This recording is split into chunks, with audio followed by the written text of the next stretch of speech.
Hi, it is wonderful to be here, and I really am excited about the opportunity to present some work to you, but much more important to have a dialogue. We have a pretty smart crew of people here in the audience. I sit here in continued awe of what Mayor Fraser did and reinvented how mayors worked with education. Mayor, I'm doing a body of work right now with Living Cities, a coalition of foundations on mayors and schools. So I'm going around the country and looking at this issue, and you were doing work several decades ago, way ahead of where a lot of people are even today. So it's great to see you, and great, I could go on with the many other people, Dick from the school board and many others. I do want to call attention to one person in the audience who happens to be walking down the center aisle right now. One of the most powerful moments or experiences I ever had in schools was to actually be able to support the great work that Carol Markham Cousins did in taking one of the historically great high schools in Minneapolis, Washburn, that became not one of our greatest high schools, and then is now well on its way to becoming a great high school again, because the superintendent, Bernadette Johnson, backed a really great principal in Carol Markham Cousins, and a lot more kids have a lot better education because you took a whole lot of crap, Carol. So thank you. So let me, if I could, just sort of put in a context of what we're doing at Generation Next. And you know, it's a complicated week to be doing that. Last week I was at a funeral of a young man shot near a police station in North Minneapolis. And an enormous outpouring of emotion came out of that. And I know, and I think the mayor knows, and I think all of us know on many levels, that it's about a police shooting, but it's about a lot more. And about an hour ago, I was looking at some statistics that overlaid academic achievement on communities where there are high incidents of domestic violence.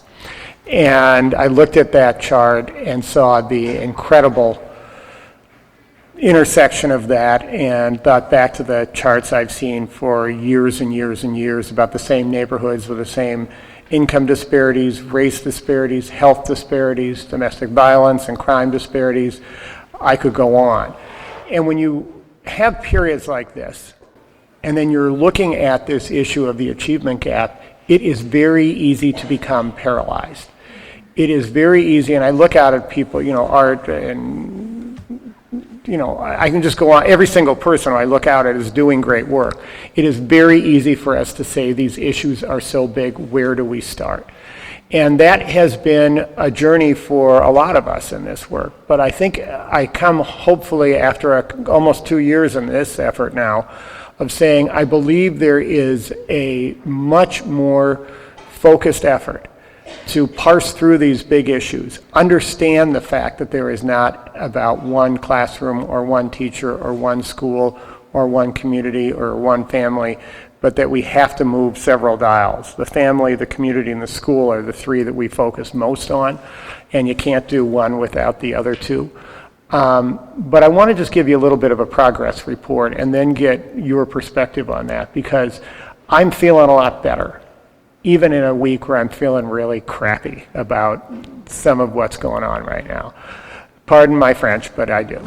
So let me start off in all that. So when I think I came to this group right after I started the job, if I recall, and I said at that time that we've been at this issue at Generation Next for about a year, and I think I might have admitted to you at the time that in that first year when I was still in office, I was a little bit of a dissident board member because I felt there was a great coalition that had come together, but it wasn't moving fast enough. The coalition, I thought, was right. It was pretty much all the major foundations in town. It was businesses like Cargill, 3M, General Mills, and Target. It was community members, it was mayors, it was counties. The coalition was right, and I think the idea was right, to try to collect our knowledge, collect our actions, and move them in some focused directions that really attack the achievement gap. But I felt we were moving too slowly. And so when I became that dissident board member complaining about that, and then I announced I wasn't running for mayor again, they came to me and said something to the effect of, if you think this is so easy, go do it yourself. And that's roughly the period of time when I came to you and said, well, here we go on this journey.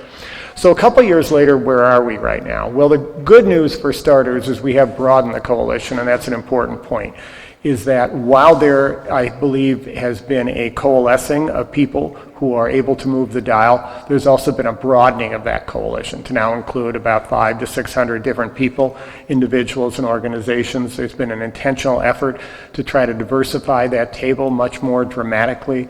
There, I think, has been a really exciting amount of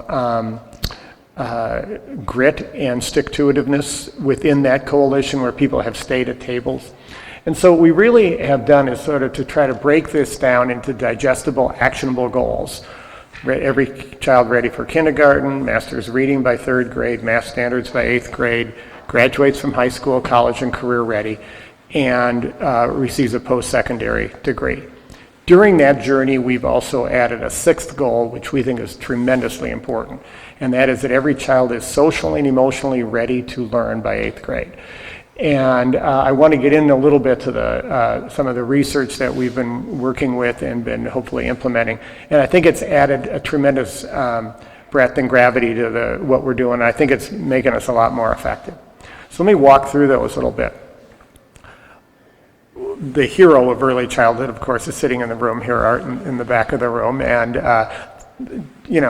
thank you, for starters. We have an incredibly robust area. You're going to hear from Frank Forsberg, who I work with all the time, your next meeting on that. So what's the role of a Generation Next? The role of Generation Next is to figure out where is the biggest gap of aligned action that can move the dial the most. So we now have 3 initiatives on that going in getting kids ready for kindergarten, along with the Northside Achievement Zone and the St. Paul Promise neighborhood. I sit on the NAS board, and along with what Frank will tell you about with Mini Minds, and along with the investments of the state. The gap that we identified using the data, listening to folks, doing the other work, was that we obviously had too many kids getting to school with too many issues that were identified in 3rd grade that should have been identified at 3 years old. So we took this big issue of achievement gap, broke that down to a digestible, clear action, screening 3-year-olds and connecting them to support services.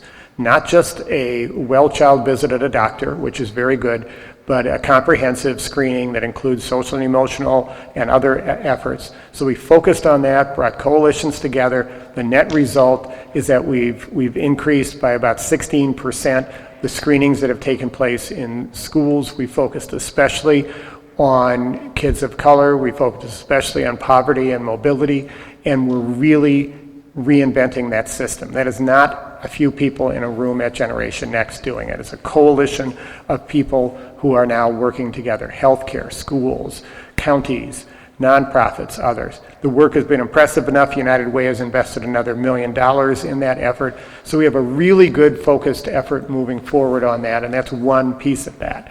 One child's life that is made better by a screen is dramatic. When you're doing thousands more, that's great. We have 10,000 3-year-olds in Minneapolis, St. Paul. 7,000 are unscreened before we began our work, and now we've increased that, and now we're moving forward to do more because we still have a lot more to go. The second of those 3 efforts in early childhood was really focused on the fact that we've now built a very robust way of looking at quality in early childhood care. This is progress. When you use the quality rating system for the state, you really back up from all of that and say there are a couple of gaps there. The largest gap in quality is the issue of friends and family. That's a very tough system to move the dial on. Hey, Grandma, we don't like what you're doing with our kids. Okay, that's a tough conversation. We're willing to have tough conversations, but it's a tough conversation to win on. But the second part where there's a quality gap is in licensed family childcare, which is a really important part of the system. It's the system my wife and I chose because we had someone in our neighborhood, someone who we thought shared our values, it worked well. Now put that across the disparity lens, now move across racial lines. Think about how tremendously important licensed family child care is in the ability to really make sure that you have cultural fluency, that you have somebody who understands your language, who understands your culture, who is able to say, my child is going to go into school systems that still put my child in front of leaders who overwhelmingly are of another race at least. Let me have some diversity when my child is at that very impressionable age. Really important. So what we did was we first identified that with all of our partners. We then partnered with our grade partner, Think Small, and mapped out a strategy that really said, could we really dramatically change or increase the quality level in licensed family child care? We set a goal of moving it from 8% to 30% in 4 years. And we applied for a large grant, and we were successful. So the Bush Foundation, we were very blessed, put $3 million, $1 million a year. That's not coming to our organization. It's going out with Think Small, out into teams that move from home to home, licensed family child care, and build quality in basic ways like how to make sure the business is up and running and ongoing over time, but also in the deeper areas, building in early literacy, numeracy, and some of those pre-academic issues that are really important. You may have heard that Mayor Hodges is now, we're very excited, talking about the word gap and this really important body of work. Our Bush grant to work with Think Small for licensed family child care is helping to build that, the capacity to improve the word gap into that system. So we're playing a role in that, and we're very excited about that. The third initiative we have in early child care, or in early childhood, is really now just beginning, but we're looking at the idea, we are in the proposal stage of doing some very direct connection with families through what has been very successful from birth to one. Texting families is really a great way to cross a lot of lines, especially as you move into some of the communities we're trying to reach. There have been some really good proven practices in birth to one about issues that parents should be dealing with, and those issues. We're looking to stretch that out, beginning in that area, but walking it up through the ages, through 3, 4, maybe 5, and beginning to use that tool as a broad way of having family engagements. You'll be hearing more about that if our funding comes forward on that.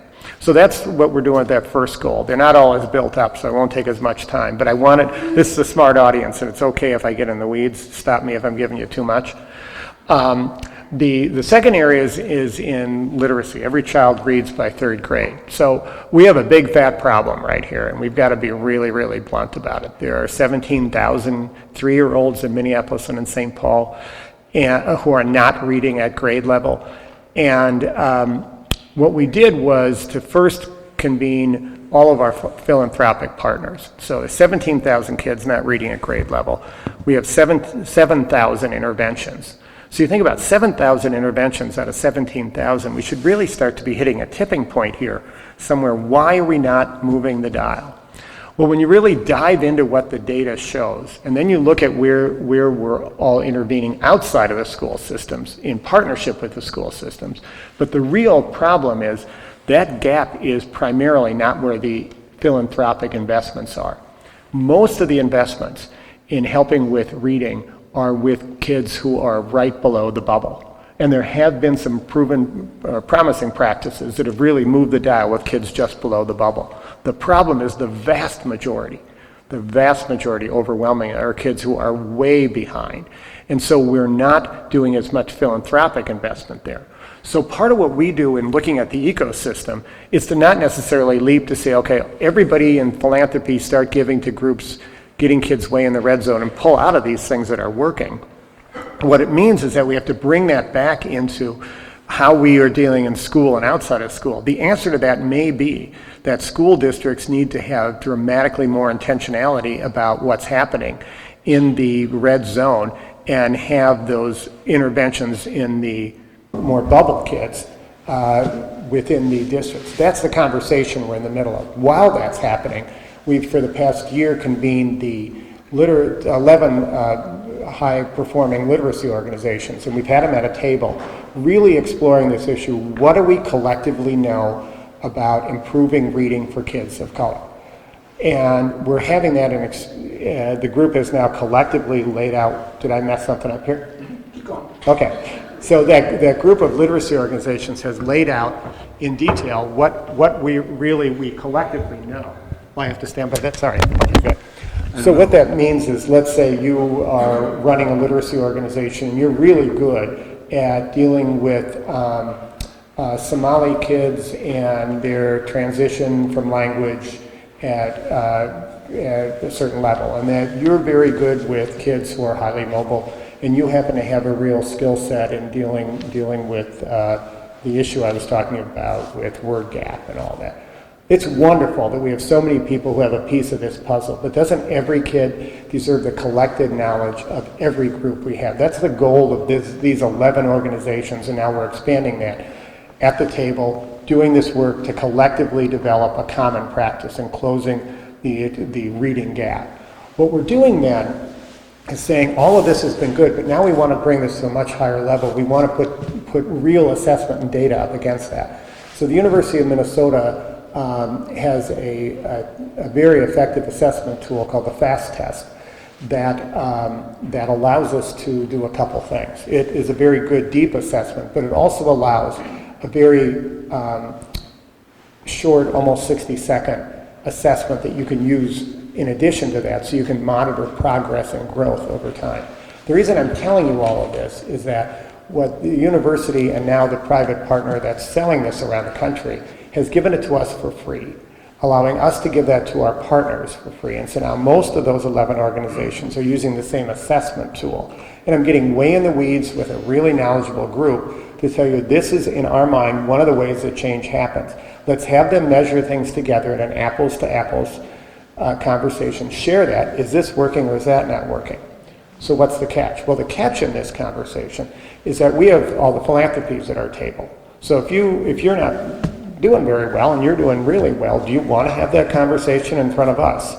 So the good news is we are stepping one step away from that table and facilitating that. St. Paul Schools Foundation has a very good subsidiary called the Tutoring Partnership. They do great work. We are now funding them to facilitate that, so we're not at that table. We need the data eventually to know what's working or not, but we need them to have an honest conversation to use the data to drive a common knowledge and practice about that. So that's a nuanced way of looking at it. But if you look at sort of a continuum of what we're doing in literacy, the core work is this issue of taking all of these partners and developing this common strategy, getting that involved with all of the students that they're working with.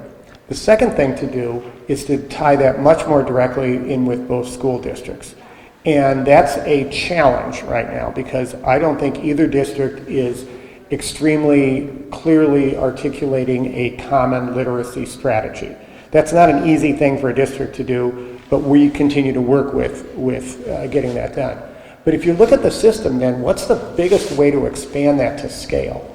Well, if you have the quality right, but you can't get to enough students, we actually have a way to scale this, and it's actually to have trained, talented volunteers supplementing that work. Now, who in this room has ever read to a child in a school?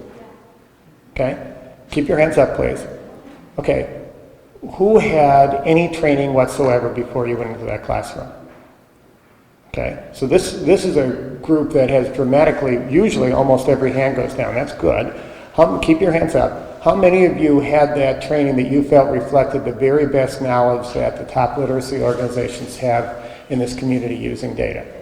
Okay, now just stop and think about this for a second. If you think about this audience and you think that every time I talk I ask that question and you recognize how phenomenal it is that so many people are going into schools and out of school and reading to kids, and then you think what a colossal waste it is because we know better than that. So here's what we're doing. We launched something called GenNextReads. What we're doing is we're recruiting tutors, not just people to read to kids in school, and that's a wonderful thing, but people who will make a commitment to a tutoring relationship with these organizations that have proven practices that use this common strategy that's based on data.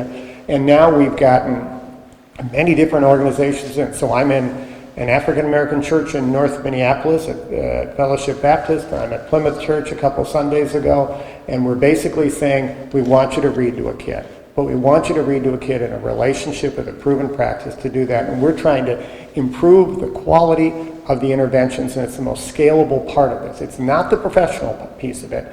We're working on that too. But we need to mobilize this. We're also looking at whether we can do that with employers, all of Target's people who read, all of General Mills people who can read. So we're looking at that, and collectively these are a series of things that we're doing in literacy to hopefully move the dial.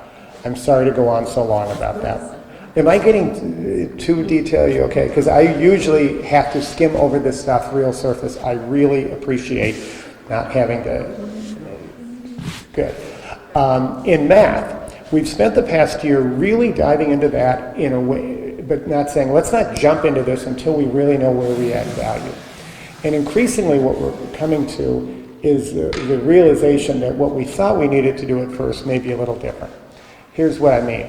When we really look at the body of our work about where an organization like Generation Next can move the dial, think of an hourglass. On the top half is everything about determining what works. In the bottom half is bringing that to scale. In the middle, as those sands go through the center of that hourglass, it's all about the data to see what works or not. Well, we think this community is spending about 80% of its time up top determining what works, and we're not doing enough to bring this to scale. So our plan is, instead of being 80-20, where we think this community is, this year we were about 50-50, and next year it's 20-80. Scale matters. So apply that to math. So what we have are many different individual examples of math working, interventions working with kids of color, but far less than literacy, far fewer organizations. And yet, if you really harvest the knowledge out there, we know a lot. We sat in a phenomenal meeting a couple months back, about a month back, at the University of Minnesota, where they convened everybody working on math instruction in some way. Some of them hadn't met. That's the way a large university is. But after an hour in that room, I was really convinced we should spend less time up top here on what works and more time bringing it to scale.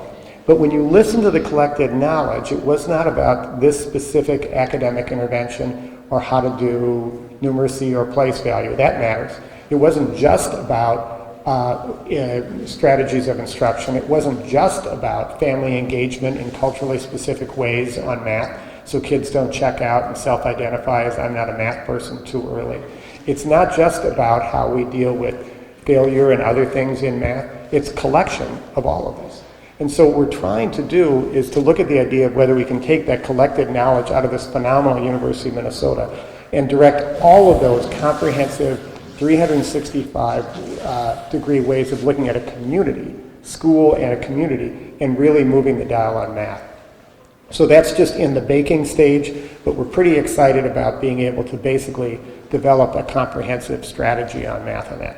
And I'll do these others quickly. In high school graduation, really interesting questions. What's the one thing that keeps a kid from graduating from high school? Failing a grade. See, this is a smart audience, so you cheated, made the right answer. But it is exactly it. We come up with all these sophisticated questions about it. We were like wandering around and doing all this research. Well, the number one reason a kid doesn't graduate from high school is they don't have enough credits, right? So when you really think about that, there is not the sophistication we need to within our in-school and out-of-school systems to really track where kids are in school. And tracking is a bad word in education for a generation. Well, this is a place where we should keep track exactly of what happens. And this is especially important, not just for the high-achieving kids, not just for the kids who are calling attention to themselves through really aggressive behavior and not doing well. It's the kids who are sliding through, who all of a sudden in their senior year, Carol, you must have had examples like this, when their senior year, what, you didn't pass freshman English, what, Now, Chicago looked at the same issue, and they did something really simple. The University of Chicago did a ton of research for the district. They gave this to the schools, and the schools then had the knowledge about which classes were failed more often and all that kind of data, and it didn't move the dial at all.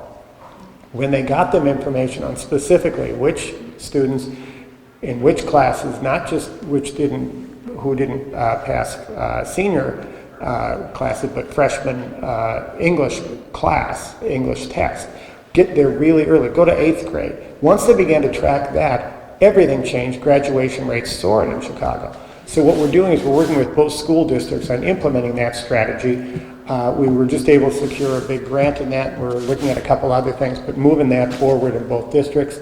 And then finally, in post-secondary, we're taking a body of work, and Joe Nathan actually deserves some credit for doing some of this locally. There's been some good national examples of taking post-secondary classes and moving them into high schools, not just for high-achieving students, but actually for students in alternative settings. A very counterintuitive strategy that takes a student who's not doing well in high school and says one of the solutions is we're going to give you college-level credit, or college-level classes. It's kind of really counterintuitive, but it actually is a proven practice that we're looking at, and you can understand it. It opens up, perspective and others. In my own experience as a very, very poor high school student who did very well in college, the relevancy mattered. If you take that across disparity, if you take that across all sorts of other lines, you get why this matters. The final point, very quickly, is one that we're spending a lot of time on, which is social and emotional learning. And this is the one that I think has been absolutely fascinating.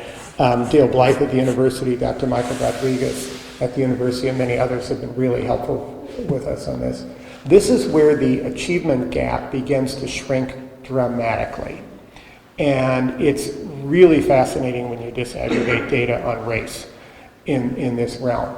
So for instance, if you take St. Paul data on the student survey, you look at issues like commitment to learning. And this is one where white students are not at the top. On a commitment to learning measure, if you disaggregate on race, white students are about in the middle, and below them are mixed race kids, African American kids, Latino kids. Above white students in commitment to learning are African Americans, Somali, Asian, and Hmong. So here's a question. When did you hear two white parents confide into each other, I really need my kid in a classroom with kids committed to learning, I better get him in a classroom with more African Americans, Somali, and Hmong? That's actually what the data out of St. Paul shows. Kind of interesting too, that if you look at that data statewide, and you look at that African American number, statewide it falls below white students. So the African American kid in the inner city is not only more committed to their learning, at least in this data, than their white students, but they're more committed than their rural counterparts. This is really important to begin to understand not just that somebody is better than worse, but it's a new way to take an intervention. But now look at that in the context of the next measure, and that's in personal identity. And when you see personal identity, those numbers fall off the chart. And all of a sudden that African American kid becomes at a much lower level than a white kid. So now apply that to math, okay, or science. Both of those are about failure to learn. People get in MIT because they do an experiment, and they try something and they fail, and they try it and they fail, and they try it and they fail, and they succeed and they go to MIT. In math, you have a problem, right? Why does a math teacher want to see your work? They want to see it because they're trying to understand what your process is for solving through problems. If you go into that experience with a low personal identity, that may not be your path to MIT. That failure once, that twice, that third may be a reinforcement of what you believe about yourself, which is that you can't do it. So what that does is, again, give us a window into, okay, how do we intervene? And that's the level we're at right now, is how do we work with the in-school and the out-of-school partners to really intervene at that level and really use the social and emotional learning as a window. It's fascinating when you begin to disaggregate for race, because this term communities of color is super handy, and it's absolutely a ridiculous term, as if we're all common. So the final thing I want to leave you with before I open it up, and I'm sorry to blabbed on so long, but I sure appreciate the ability to unpack some of this stuff. And I've told you, a couple of you guys this, but it's one thing that I think puts a really interesting twist on all this work. In all of this math work, my favorite anecdote from the year, and I'll stop repeating it, but I like it so much, was when Paul Matessek over at Wilder, after about an hour of really deep knowledge, said, you know, my daughter was teaching math in Los Angeles, and she had just a very difficult time with negative numbers. These kids just couldn't get it. Here's zero, here's less than zero. It's a very funky concept if you think about it. So she comes to Minnesota, and the kids got negative numbers right away. What's that all about, right? Isn't that a weird thing? It's called January, right? But every kid in Minnesota gets this grade. great knowledge of negative numbers. So you have a unique population in a unique set of circumstances developing a unique knowledge that can help all of us. The kids from Minneapolis should go to LA and teach negative numbers, and then they should get the kids on a plane to Minneapolis. In January, we'll teach them the negative numbers, right? It's a funny anecdote, but if you really apply that to what we're trying to do, we are dealing with massive deficits that are about the most unjust civil justice issue we can ever face. This is wrong, but we are also dealing with the greatest possible opportunity we have ever had. Our diversity is more diverse than other places. We have the ability to build global population.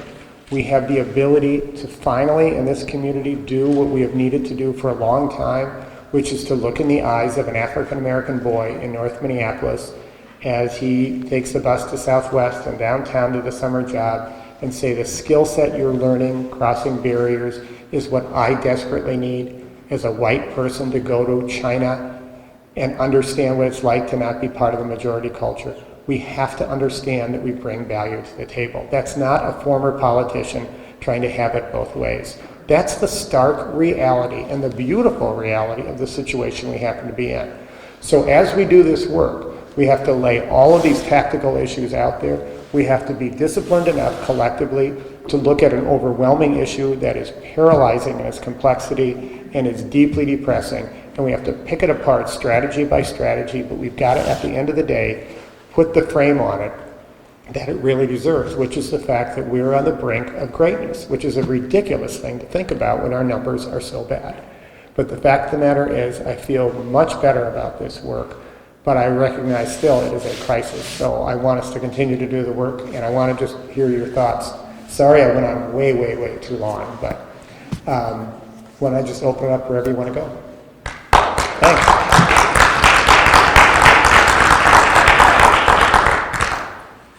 RT, what is GenNext's responsibility to the community in terms of the externalities that make it so hard for superintendents, principals, and teachers to do their job? Sean Reardon at Harvard has made this big point that really poverty now is the big factor, even more than ethnicity and race. So how do you rally about affordable housing, living wage jobs, healthcare, transportation, those sorts of things? Yeah. First off, I would really like to see more evidence that race isn't the single largest determinant. So that's, I think, quite debatable, but the point is really an incredibly important one. As you heard all of what I was talking about, you didn't hear me saying we have to just fix the schools. You didn't hear me saying we have to just help families. You didn't hear me just saying we had to build community. That's a collection of things, so it's important. I mean, I spent 12 years leading a city working on many of those externalities. That work needs to continue. The thing that was frustrating to me is after that 12 years of work, we didn't move the dial. 22,000 young people, 86% kids of color in summer jobs. I can go through the other stats. We should feel great about all that, but systemic things need to change. So we're trying to, our job is not to look at one bucket in isolation, but to put all of those together in that. So we're working in part on all that, but my focus is to do that through an academic lens. I'm not in charge of the world. I'm not even in charge of one city anymore, but as if I ever was. But what we really need to do is to have all of our players understand that they're part of that ecosystem. So I'll do my part in trying to not have education isolated from those externalities, but I'm not patient enough, nor should we be patient enough to say, oh, let's go work on poverty for a generation and then we'll get back to this other stuff. That's why we're in this mess. Okay, another question is how does Generation Next connect to the two systems in Minneapolis and St. Paul to make sure things are implemented? Yeah. I mean, we've got all these organizations, all the wonderful things you talk about. So how do you connect to the St. Paul public schools, Minneapolis public schools, the charter schools to make sure things happen? Yeah. First off, we work with both district schools and charter schools, and we are focused in Minneapolis, St. Paul. Where's from the Roseville School? There. Okay. Clicking your name again. I'm sorry. Kitty Gaga. Okay, so Kitty is on the Roseville schools. She and I were just having this conversation. What partnership could we be doing with you? Well, when I was on the board of Generation Next, back when I was mayor, I lost the debate that about where we should start. I was arguing for a disparity map. I was telling her this earlier, which would have gotten us involved in some parts of your district, Robbinsdale, many other inner ring suburbs, and maybe not parts of Minneapolis and St. Paul. I lost that debate because the consensus was it would be easier to start with Minneapolis and in St. Paul. Running the organization, I'm glad I lost the debate because this is hard enough with that, but the suburbanization of poverty, the segregation of housing that are core to these issues, all of these sorts of issues now I think really necessitate us figuring out what is our metropolitan play. So I don't know how we're going to get at that, but we're beginning that conversation. There are some good initiatives starting around the state too. So I think that's kind of a long way of saying we work with the whole region. In the district specifically, I knew enough about running a big organization that the person running that big organization couldn't mandate every part of that. That to be successful in working with that, you have to have relationships up and down the food chain. So we have good working relationships with both superintendents, who I think are both strong, but we also have relationships at multiple places up and down administrations that change quite a bit, so that one person moving won't kill our effort. We also have relationships in schools, which are very different, and then in communities. So part of our job is to build lots and lots of relationships, much as you would build a political coalition. If Hector Garcia were here, he would probably ask this question. Okay. It has to do with the Words Project, Yeah. which is great. But Hector would say, what do we do with the kids whose home language is Spanish? Yeah. Do they get words in Spanish and words in English? And then, and I know we want everybody to learn English, but I know you're a person that's concerned that we all become multilingual. Yes. So how does the Word Project work with multilingual community? Yeah. First off, Hector Garcia, by the way, and I have had good conversations with some of the work he's doing in Rochester and some of the folks down there. It's one of the many communities that's looking to do some part of what we're doing. So I learned pretty early on in my time as mayor that it was important as a public figure to stand up for the very clear fact and the very clear research that you get to learn math and some other skills once, and you better learn them in the language of your highest competency. That's not the most politically popular thing to say in all places, but it's a fact. And so we need to stand up for that. The second thing is we need to do a better job of holding up the fact that we all better be bilingual. So we shouldn't just be talking about a transition to English, but the ability to be bilingual two ways. I should be going to an after-school program where a student is teaching me Arabic because they are a person of the Islamic faith and have some capacity in that. That's what this community has to get to. Now, toward the word gap specifically, I'm not the person on the ground doing the implementation, but I do partner with Think Small, and we had this conversation. One of the keys, the reason that we are working with Think Small on this is because of their tremendous cultural fluency and the teams being able to cross language and cultural barriers. And so that's a big part of their work, and I think they could probably answer that a little better than I could. Okay. The Minnesota Reading Corps serves 2,000 kids with 2,000 tutors trained, mentored, and coached by reading master coaches. Will Gen Next tap into them? We've been tapping into Reading Corps for about a year and a half. They're one of those organizations that are at our table on literacy. They're the largest one on it. We think very, very highly of their work. We're also using some of their expertise in building the early literacy into the licensed family child care. We like what they do a lot. I mentioned also that we're recruiting volunteer tutors. Reading Corps does not use tutors. They use Serve Minnesota. Why am I having a mental block? What's that? Yes, AmeriCorps. I don't know why I have a mental block here. So I've said to them that I would help them in recruiting AmeriCorps folks if we can too. So I really like their work. So Artie, building on that, Yeah. how do we deal with the fact that when I was running my organization and we were doing a lot of work, they told me that research showed kids needed really 2 hours a week of quality tutoring. And there were a lot of volunteers that couldn't give 2 hours a week. How do we kind of overcome this? Yeah.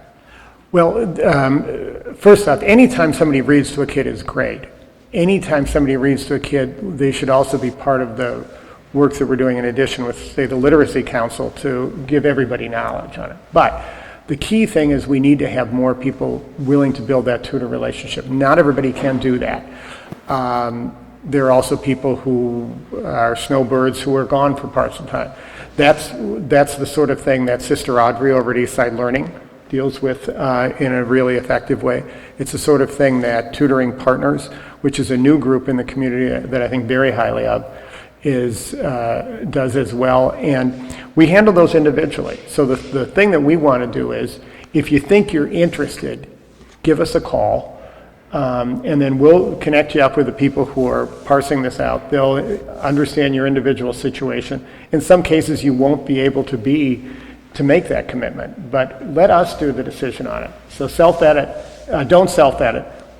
Anybody who wants to read, give us a call, and we'll help navigate it. We have a civic engagement gap, low voter participation, especially among young people. How can we engage young people in the civic process, tutoring, working with seniors, helping legislators to solve problems, to improve school achievement, to improve community connections, to solve both challenges at the same time? Well, that's a big question about how do we solve civic engagement, but let me just take one piece of that. As somebody who has tried in lots of ways for probably a couple decades to talk, I would say, conservatively 40 to 50 different people into running for the school board in our cities. Thank you, Dick, for running and for sacrificing your time and all of that. It's an incredibly low pay, high demand kind of job that makes no sense except for the fact that it's critically important. I can't believe how hard it is to get people to run for school board. I can't believe how hard it is to get people to vote in a school board election and to know what the heck they're voting on. So I'd like to just start there for a little bit and say we especially need to do that. There's now ample evidence that an MTSS methodology, formerly known as RTI, gets most kids reading well by age 8, reducing gaps. This methodology, pioneered in Minnesota decades ago, is spreading around the country, but slow to take hold here, mostly due to resistance to change or doing something different. The Minneapolis school district is one that resists this methodology. What can GenNext do about this? Well, the best thing that GenNext can do about this is to not have somebody with so little academic background as me make that decision. So the good news is I work with people who are smarter about that than I am. So I know probably not even enough to be dangerous on that question. So here's the solution. Whoever did that, I would love it if you'd send me an email to rtryback@gmail. And that's the kind of discussion that takes place in depth at those literacy meetings, and I can bring it to the right people. Can you share a little more about any action steps you are planning in social emotional learning, how you see it helping to shrink the gap? Yeah. Well, one of the things about the social emotional learning is that we're looking at specific issues within it, but also baking into all of our work. So for instance, I gave that math illustration. That's a value system that you should apply to all of our work. That if you use social emotional tools to, you're not just dealing with math strategy by trying to say, here's our strategy in numeracy. You're also addressing that. So we're going to bake it into all of our work. The second thing, though, is to really look at some specific, first off, having a baseline. So both school districts measure in some way. In St. Paul, they measure commitment to learning, personal identity, and social competence, meaning your ability to navigate through communities. In Minneapolis, they have an aggregation of some of the search issues that all come into one metric called growth mindset. And we now have a tentative agreement of both districts to measure both to get a baseline. And now what we're looking at is strategies where we can then use that collected knowledge that's similar across both districts, bring that also into charters, and then begin to figure out where do we do interventions. So if we looked at it, we looked at several places we can move the dial. Let's see, we looked at policy and curriculum, we looked at professionals either in the school or out of the school, and then we looked at families and young people. Take those 6 buckets. The first thing we thought is, well, of course we should deal with the families and the children first. When we thought about that a little bit, we thought if we were going to put any resources into training and development and all of that, we shouldn't be doing that for families and children and put them into systems that aren't set up for that. So the real dial we think we should move first is actually in professional development, both in school and out of school. So last Tuesday, the University of Minnesota did a large conference that we were part of that was really brought about 200 players together in these fields to kind of look at what are some of those actions that we can take. So that's all percolating a little bit, but one of the things that we're trying to do is to narrow the conversation. We're interested in the whole conversation about social emotional learning, but the research really shows that these issues really, these skills really take a dive in 8th grade. Dramatic. And so what we really want to do, the reason we set our goal is socially emotionally ready to learn by 8th grade, is not that we don't care about all of it, but we're going to try to focus especially on hitting that measure. We're going to focus especially on interventions in probably like the 4th to 8th grade window, bringing these values into our early childhood work, continuing this in later, but really focusing on that area because that's where the data shows we can move the dial the best. Is there any discussion about integrating academics into vocational training during high school? We did have people from Minneapolis Community and Technical College come and talk to us at a forum about their relationship with Minneapolis Public Schools to do some of this. Yeah. So I think we all recognize what a huge mistake has been made. Maybe some people don't. Argue with me if you do. But what a mistake was made in removing so much of the infrastructure we had on vocational and technical education. It is incredibly important to be able to, especially when you look at where there are some extremely good jobs out there. It's complicated, and when you are dealing especially with kids in poverty and kids of color, and here's why. One thing that I was really happy to have done is that I went into every Minneapolis school, did a career forum in every high school for 7 years. And so I was very on the front of like, what are you doing? Where are you going to go next? And all of that. And I was really, when I first would go in, and I think you might have remembered these at Washburn, I was all about, you will go to college. You'll go in the career center, you'll go to the step-up job, you'll go to college. And, we helped set up the career centers. The Step Up really took off. The Power View at MCTC was a good window. So it was a very clear message. The problem was we shouldn't have just been saying every kid should go to college. We should have been saying every kid gets a post-secondary degree. But when you do that with kids who collectively have been given a message of low expectations, you have to be very careful. And so I navigated that a lot and finally gravitated to the point where I would say, every single kid here has to be college ready, and you're going to need more background than high school. And so I'd walk one through one with them. I want to be a beautician. That is a great thing to do. It's a wonderful thing. The Veda Institute trains you wonderfully well and all of that. But you have to take math, and you have to get a post-secondary degree. Well, why would I do that? Well, the fact of the matter is, my friend Zena is 60 years old, as I am, and she's been standing on her feet for about 30 years, and she's not running that place, and she's not saving up as much for her kid's graduation as you will if you own that salon. At some point, you're going to have to do that. And I think we have to tactically walk through that with so many different kids in it. We also need many more logical paths on it, and frankly, we need to elevate the way we look at people who are doing those kinds of jobs. But we can never, ever send that message neutrally to kids of color because we have to acknowledge the historic disparities there. So I don't talk about that the same to groups with largely kids of color that I do to white kids. And that's really intentional. If people don't like it, that's tough. Because the fact of the matter is, this culture has sent negative, low expectation messages to kids of color for generations. And I'm going to be real careful about not doing the same thing. How do you take a high-quality program to scale and keep it high quality? Is it just money, policy change, accountability? Yeah. Again, let's remember that I'm not the educator in the room. I'm trying to make all this work. So I'm not going to stand in judgment of all of this. But if I hear a high-quality program, I think I hear both in school and out of school. Doesn't say. Okay. I think one of the things that's pretty important in this community, people will say things like, you need data. Okay, and I think we throw that around, we don't take it seriously enough, but we do really, I believe, need to make some really tough choices about where the facts should be leading us, including organizations that we believe deeply in, and including work we believe deeply in.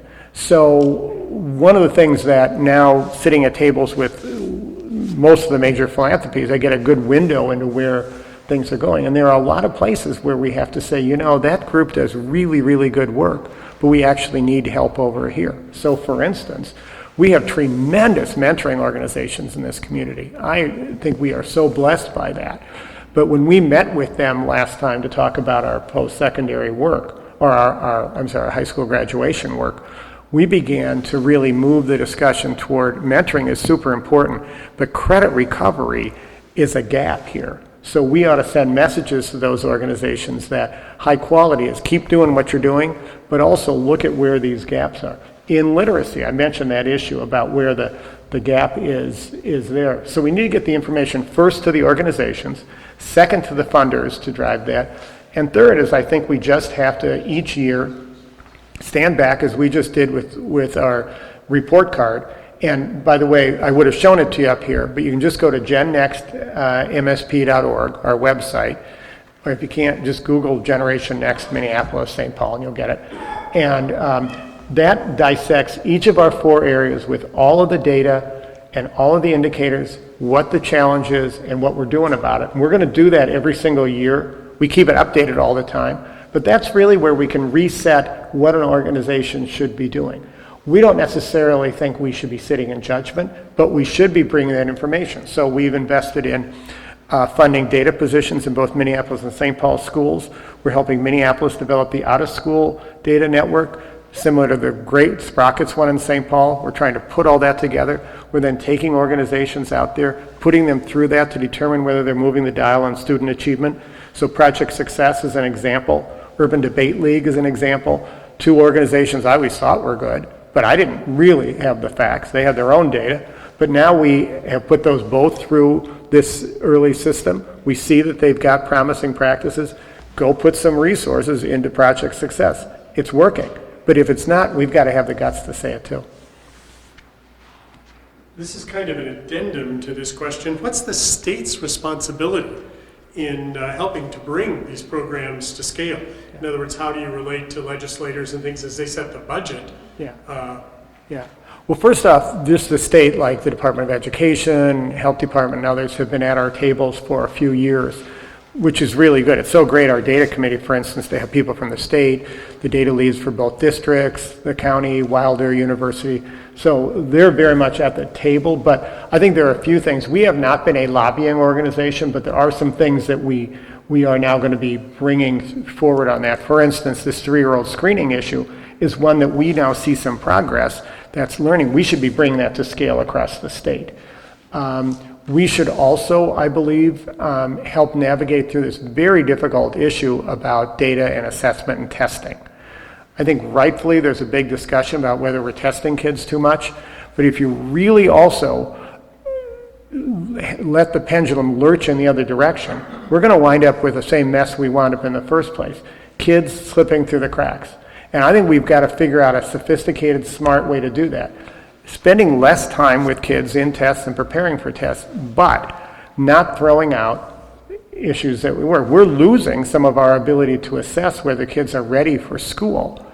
And those of us who've talked about these massive investments in early childhood, which I passionately believe in, need to understand what's working.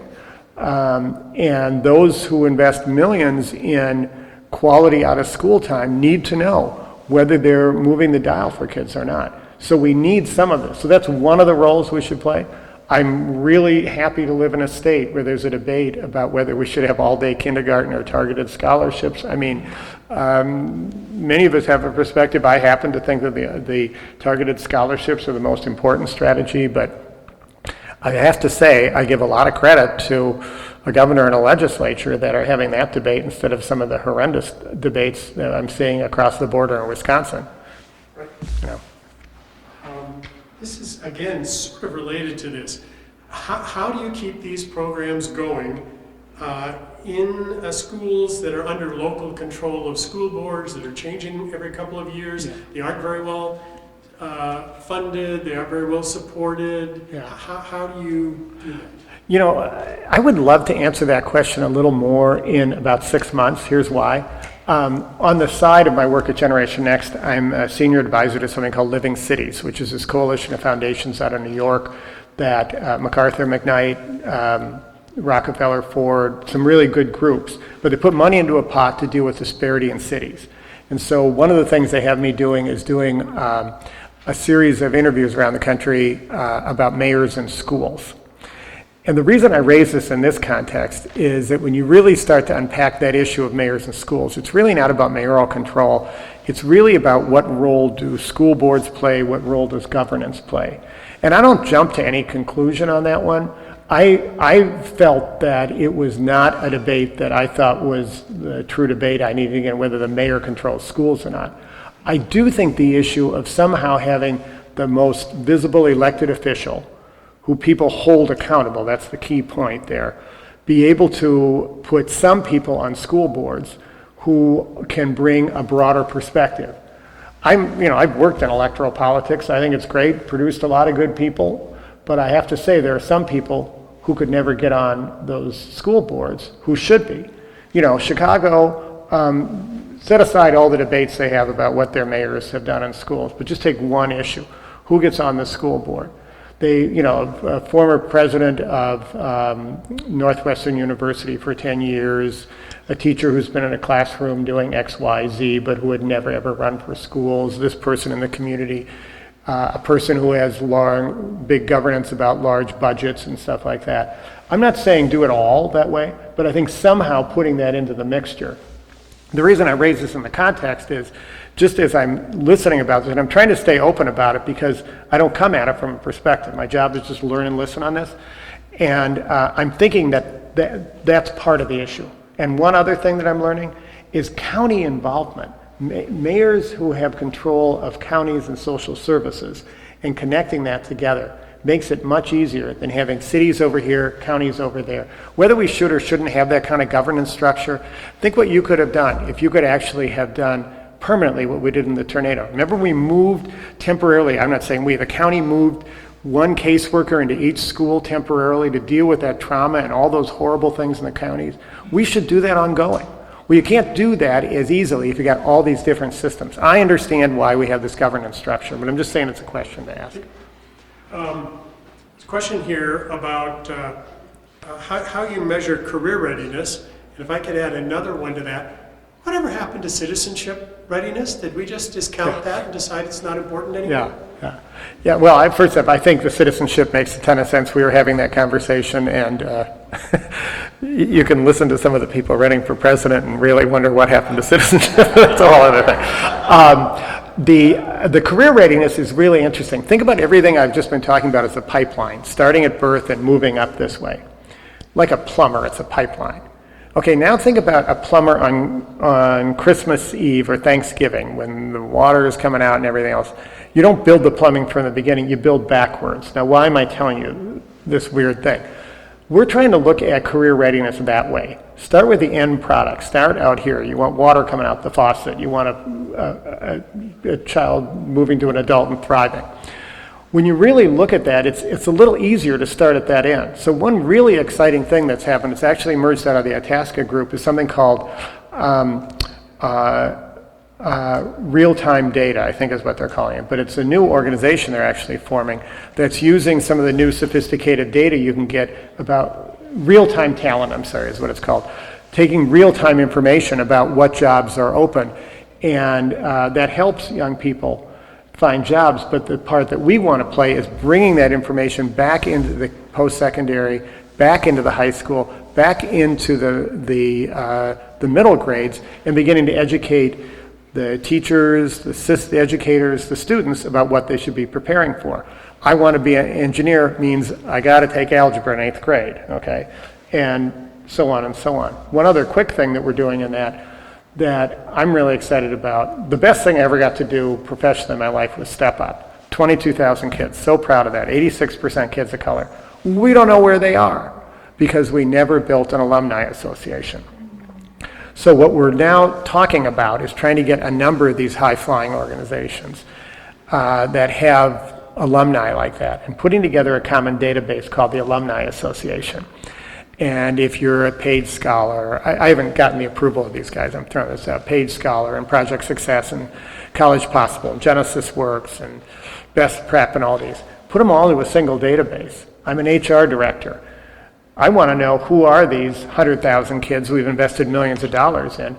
And if I'm in that, then I can build my resume, get all that going. So we're looking at some of this kind of stuff. RT, from my personal experience, I have a couple of friends who are not very good students in high school at all. Yeah. But they've made millions of dollars as entrepreneurs. Yeah. Are we missing something? Yeah.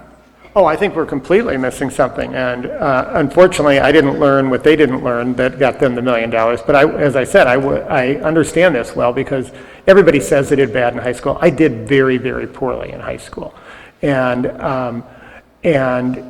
I knew things. But I think, if I ever have come to terms with my privilege, it has been in these past couple of years of taking that experience up against the experience of others. I was disruptive in school. I was distracted. I was probably disobedient too, but I was in a school where I was surrounded by people who were supported. I got a second, third, fourth, fifth, sixth, seventh, 10th chance, and I was able to somehow get out of there and make it. If you changed one variable with me, the color of my skin, my story would have been dramatically different. And I guess I knew that, but I've got to say I've internalized that so much more now. If my skin was black, I would not be standing here. That's the nature of understanding your privilege. And I got it before, I really get it now. So I think part of this point I make about putting an asset frame on this is not jolly, cutesy, happy face. This is a reality. And unless we get that, we're never going to get to the core of this thing. This question follows on that then. How does your organization address building teacher capacity to discuss racial inequities honestly and proactively?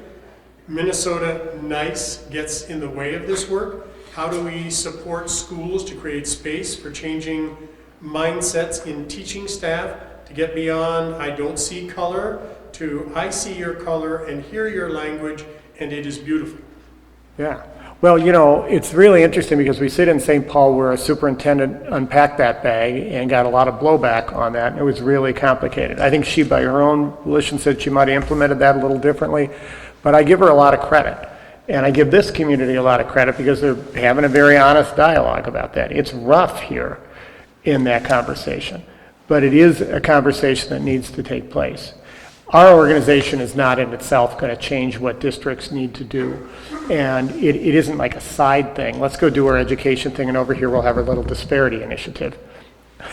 We're educating wildly diverse populations, and that is a core body of work, possibly the core body of work, to build the capacity in young people to navigate through highly diverse worlds is the value add of an urban education. So it's got to be do more. If you can focus on one thing in the short term, it would be the teacher pipeline. And the fact of the matter is, we're going to have a massive retirement of teachers. We're nowhere nearly prepared for that. We're nowhere nearly prepared with the diverse populations we have. We don't have the populations in the post-secondary. We don't have them in the high schools. And so there's a lot of thinking about that. And I think that's probably the most important place to go, aside from the professional development that I give St. Paul a lot of credit for taking on. This is the last question, kind of related to that. Can you stick around for a little bit? Because we maybe didn't add, it's not quite 1:30 yet. Well, let's Yeah, so here's the last question. All organizations have set goals, the same ones. Goals are needed, but kids don't learn from goals. They learn by being motivated with quality instruction. How will GenNext address getting real gold standard research practices implemented? I assume this means getting a really excellent teacher in front of every child. Well, I think I also heard research in there, so there are two pieces of that as I hear it. One, professional development, and the other, what I guess I might call sort of real-time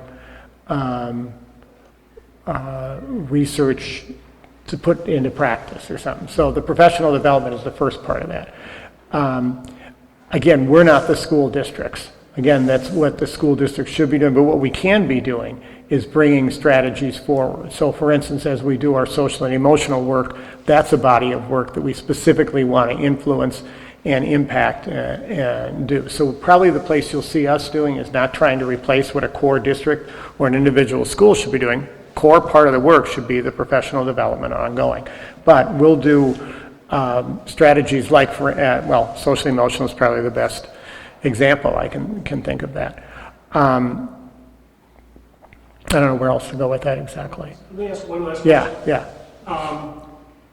How is GenNext's future? Do you guys have the resources to keep going? It seems like you're doing more and more. Are you getting the support you need to do that work? Thank you for asking. Checks are at the door. No, I'm just kidding. No, we actually don't. We actually don't solicit that way. What we do is we try to take a very narrow group of people so we're not sucking up resources from other places. We've had the opportunity to and turned down the opportunity to expand, in significant ways. We should not be building a large core at GenNext. We're one room with a bunch of smart people and then me, where it's, desks that go up and down and mobile whiteboards and no offices, and we just, are a small group there. But our role is to be able to work with the United Way, where we have an office, where our office is, with the different foundations and businesses, trying to make them better. So in short, we're in good shape. We're not swimming in dollars, but the dollars we get go out the door. So what we're not doing is we're not trying to build a legacy organization. Big anniversaries from Minneapolis Foundation, United Way, all that. Happy anniversary. They should be here forever. They're phenomenal. I want to put this group out of business, but we're not going to put it out of business in the next few years. I'd love it if we could. We can't. So I would say we're going to be around for 10 years. We have the resources, I think, to do that. But the real key is whether we can mobilize an infrastructure to do these initiatives that we're talking about. I realize there's another question too. I believe there's an organization that brings Strive-like organizations together. How do you communicate with the rest of the country with similar programs? A real gift has been that we're not doing this alone, that there are now 70 different groups doing something similar. We're not doing it all the same. I was just down in Atlanta a week ago, working with some civic business leaders and foundations to help them get started on a similar initiative. We had the convening of them nationally here about 3 months ago, so they were right here, and they're really fascinating partners, so we learn from all of those. We're also looking to port different ideas elsewhere. So for instance, the math work I was talking about may be a model that we'll export to places. The social emotional learning is something every one of those is desperately interested in. And so we're doing that. We're bringing a lot of their practices in here too. So they're hugely helpful. Can I give one quick commercial here? Please. Okay, so our website, the slides you would have seen are at GenNextMSP. I'd love you to take a look at it. Click on annual report. We don't just do a forensic report saying, here's all those statistics that are going to depress the hell out of you. They should depress the hell out of you. You should read them, but we put them in the context of here's some insight behind that. Here's some strategies that are working. Here's what we're doing.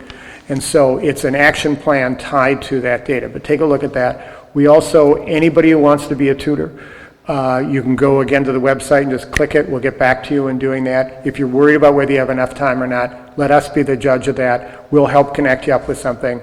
bless you if you read to a kid. But thank you all as I look out at a room of people who have done more than their share. If everybody was doing what you were doing, I wouldn't have a job, and that, in this context, would make me happy. But thanks for all the work you guys do, and keep it up.